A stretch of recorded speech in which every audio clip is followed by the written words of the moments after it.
Okay, so in general, we're going to be looking for a center of mass. So we'll start off with looking at like a teeter-totter or a seesaw, but in general, what we're going to be looking to is finding if we have a sheet of metal or a surface of some point, where would be the place that if I put a fulcrum there, that it would balance. So let's look at what we need in order to balance. So you know that the mass times the distance has to equal the mass times the distance. So if I made this mass 1, and this being distance 1 of how far away from the, I'll call it X bar that we are, right? Because that's kind of what you call the middle there.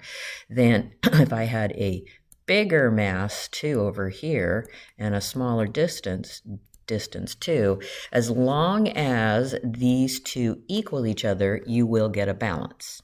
Okay, so let's pretend that we have like this x-axis below here, and there's my x bar. Here's my x sub 2, and here's my x sub 1. So that would be where the mass, where the mass is placed. I meant to put it right under here. Okay, so mass 2 is distance x2, and then mass 1 is distance x1. So in order to find out what this x bar is, I take mass 1, and I'm going to subtract in order so that they're positive, x bar minus x1. And then here's mass 2, and it's a distance of x2 minus x bar away. So then if I multiply this out and solve for the x bar, what I end up getting is the mass 1 times its place on the x-axis, x1, plus mass 2 plus its place on the x-axis, x2. And then I would have to divide by the sum of the masses.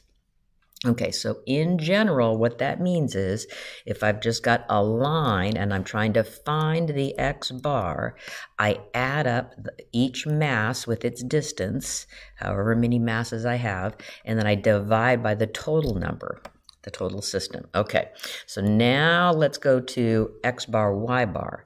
So I've got an xy axis. And I'm going to erase this so I can draw the pictures up here. I've got an XY axis, and here we go.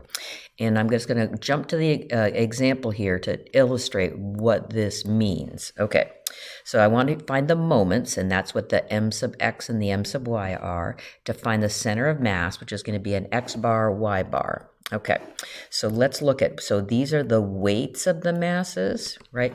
And this is where they're located. So this point here would be negative 1, 1.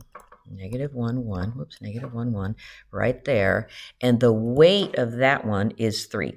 Whoops, is 3. So that has a weight of 3. Okay, so now let's go to this next one. So at the point 2, so here would be 2, negative 1, be down here, and it has a mass of 4. Okay, so then if I look at this next point of 3, 2, it's up here, 3, 2. Put the name of the point down here, and it has a mass of 8. Okay, and I kind of want the numbers here. So this point is the point 2, negative 1, and this point is the point negative 1, 1. Okay, so what I'm wanting you to imagine is that I'm trying to hang some, let's just say, little butterflies or teddy bears, right, hanging from a string. I want to find something. It'll be the center of mass will be somewhere around here, so that if I have these arms going out, that this would hang above like a child's crib. So you got to have a balance, so it balances. So that would be the center of mass. It's probably going to be somewhere around here, so that it balances. Okay, so what we want to do is we want to find x bar, y bar. So x bar is m sub y over m, and y bar is m sub x over m. So that's kind of odd, isn't it? So let's look at what m sub x is. So m sub x is the masses times the y values because it takes the masses times the distance the mass is from the x-axis. So that's why we're using y values. So let's, and then let me just continue with this other one. If I'm finding m sub y, that's going to be the moment about the y-axis. So it's going to take the masses and multiply by the distance it's from the y-axis, which is the x value. Okay, so let's go do this m sub y first. So I take the mass 3, so I'm looking at this mass 3 here, and I want to multiply it times the distance I am away from the y-axis, which is the x value. So I'm this far away from the y value, so that's why I use -1. Then I take the next mass of 4, and I'm going to multiply how far this point is away from the y-axis. So it's a distance of 2. And then I've got the mass 8, and I'm going to take the distance it is away from the y-axis. And so that distance is the x value of 3. Okay, so then if we wanted to go figure out the m sub x, the moment about the x-axis, I take the mass of 3 and I multiply it times the distance it is away from the x-axis. So that's a distance of 1.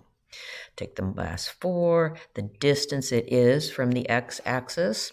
So this one here, the distance from the x-axis is -1, coming down this way. And then the mass of 8 times the distance it is from the x-axis, and that would be 2. Okay, so those are your moments, and you take those moments and you divide them by the total mass. So I just added those numbers up. So m sub y over m sub x over m. So this gives me my x bar, y bar. And if you think about it, that's pretty close. So 29 over 15 is about 2. And the 1, about 2, 1, it does look like right there.